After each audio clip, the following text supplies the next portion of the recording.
சொல்வதற்கு இல்லை. அவர்கள் முடிவு எடுத்ததற்கு ஒரு காரணத்தை சொல்லுகிறார்கள், அவ்வளவுதான். இல்லை, உங்களை தொடர்பு கொண்டாருங்களா இல்லைங்களா சார்? 6 முறை தொடர்பு கொண்டேன், மெசேஜ் கூட அனுப்பியிருக்கிறேன் அப்படின்னாரு. இல்லை, எனக்கு எந்த அதுக்கு அவர்கிட்ட இருக்குமா இருக்கும், அவர் சொல்லியிருப்பார். அவர் சொல்றது தவிர ஆதாரம் அவருடைய கையில் இருக்காது. தொடர்பு கொண்டீங்க சார்? நான் தான் அவரை தொடர்பு கொண்டேன். அவருக்கு முதலமைச்சர் ஸ்டாலினை போகிறதுக்கு முதல் நாள் நான் அவருடைய தொடர்பு கொண்டேன். இதுக்கு முன்னாடி சட்டமன்றம் நடக்கும்போது பல நேரங்களில் அவர் என்னை அழைத்திருக்கிறார். என்னுடைய உதவியாளர்களை கூட்டு அழைத்திருக்கார். ஆனால் என்னுடைய உதவியாளர் யாரையுமே அவர் அழைத்து எனக்கு தரவில்லை.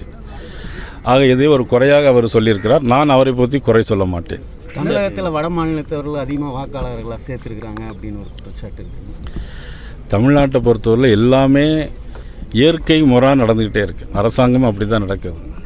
காரணம் பார்த்திங்கன்னா அவங்க எப்படியாவது வெற்றி பெறணும். ஏன்னா இன்றைக்கி மக்கள் செல்வாக்கை இழந்துவிட்ட கட்சி திராவிட முன்னேற்ற கழக கூட்டணி வெற்றி பெறுவதற்காக எல்லா முயற்சிகளும் ஏற்பாடு செய்திருக்கிறார். சார், இப்போ பார்த்தீங்கன்னா திமுக அரசு பொறுப்பேற்று 4 ஆண்டுகள் மேலே ஆச்சு. நாங்கள் கொடுத்த வாக்குறுதிகள் பெரும்பாலும் நிறைவேற்றிட்டேன்னு சொல்கிறாங்க. ஆனால் எதிர்க்கட்சிகள் தொடர்ந்து எந்த விதமான கோரிக்கையும் கொடுத்த வாக்குறுதி நிறைவேற்றி. முதல்ல பார்த்திங்கன்னா ஆட்சி பொறுப்பு வந்தோடனே எல்லா பெண்களுக்கும் 1000 ரூபா கொடுப்பேன்னு சொன்னாங்க. அவங்க கொடுத்தாங்களா? இல்லையே. பாராளுமன்ற தேர்தல் வரும்போது அதை கொடுத்தாங்க. அப்போ ஏன் அந்த 2.5 வருஷம் அவங்க கொடுக்கல? தேர்தலுக்காக அவர்கள் அதை நிறுத்தி வைத்திருந்து தேர்தலுக்காக கொடுத்துருக்காங்க. போன எல்லா ஆண்டும் பொங்கலுக்கு பரிசு கொடுப்பாங்க. போன ஆண்டு கொடுத்தார்களா?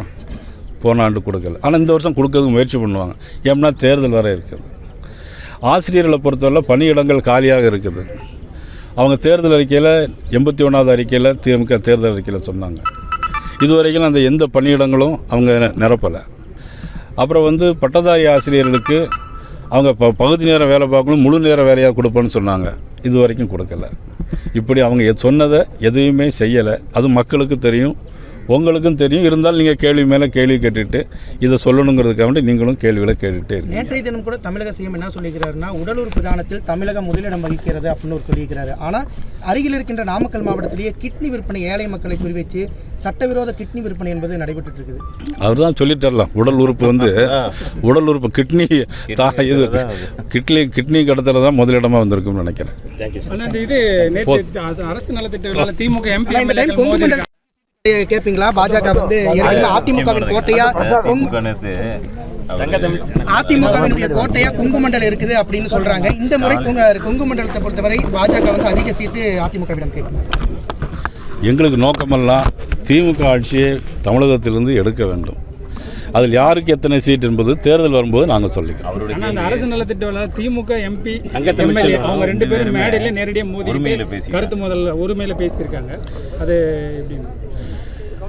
இதிலிருந்தே என்ன தெரியுது அப்படின்னா, அவங்களுக்குள்ளே உள் குழப்பம் இருக்குது, உள் பூசல் இருக்குது அப்படிங்கிறது தான். அது கட்சிக்குள்ளே மட்டும் இல்லை, அவங்க கூட்டணிக்குள்ளேயும் இருக்குது.